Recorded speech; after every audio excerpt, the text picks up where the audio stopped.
Next up, we've got Kansas State, Baylor. Baylor 6.5-point home favorite, 61.5 the total in this game. Give Kansas State credit. Now, look, did they benefit from Taven Jackson's injury for UCF and Ja'Cory Brown going in because he struggled? Sure. But there was finally a little life from K-State. Avery Johnson played better. Dylan Edwards comes back, their best running back, and suddenly they can run the football again. That was big. So it was definitely a much-needed win for Chris Kleiman and K-State. Their first win of the season against an FBS opponent. Their only win before that was against North Dakota. Their first point spread cover of the year, 34-20 in the win against UCF.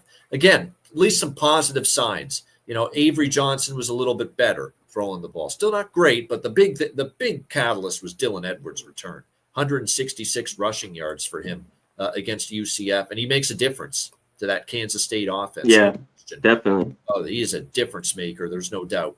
And now they play a Baylor team that still struggles to stop people. We've seen it throughout the year. Auburn 38, SMU 45, Arizona State and Oklahoma State score 27 against this Baylor team. Baylor is 3-2 straight up, but 1-4 against the spread. Both of these teams 1-4 against the spread going into this game. But I kind of lean K-State a little bit. This is the first time I'm considering betting K-State in a while. For me, Baylor laying points is just a hazard for me with just that defense. Yeah, how do you? And I love their offense. I love what Sawyer Robertson's doing. He's playing great. This team would be donezo without their quarterback, Sawyer Robertson. That's how good he's been. He's been phenomenal. Again, last week, 4 touchdowns, no interceptions, almost 400 passing yards. He can run. He's been great. But the defense just continues to get gashed a little bit. It concerns me that they gave up almost 300 passing yards to Oklahoma State quarterbacks last week. It also concerns me that Oklahoma State ran the football at times, down Baylor's throat. That's an issue for an Oklahoma State team that's been awful.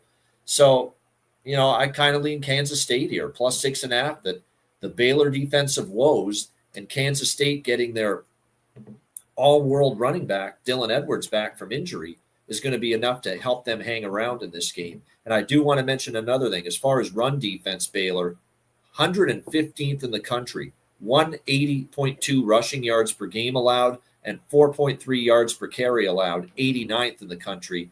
Teams are still being able to run the football on Baylor, and that could mean Kansas State's able to hang in this game from start to finish. I also could only look over this total. Baylor's not a team I'm betting unders with. It's that simple. CMAC, Kansas State, Baylor. Yeah, I think it can get over. Maybe not crazy, but I think this could slip over.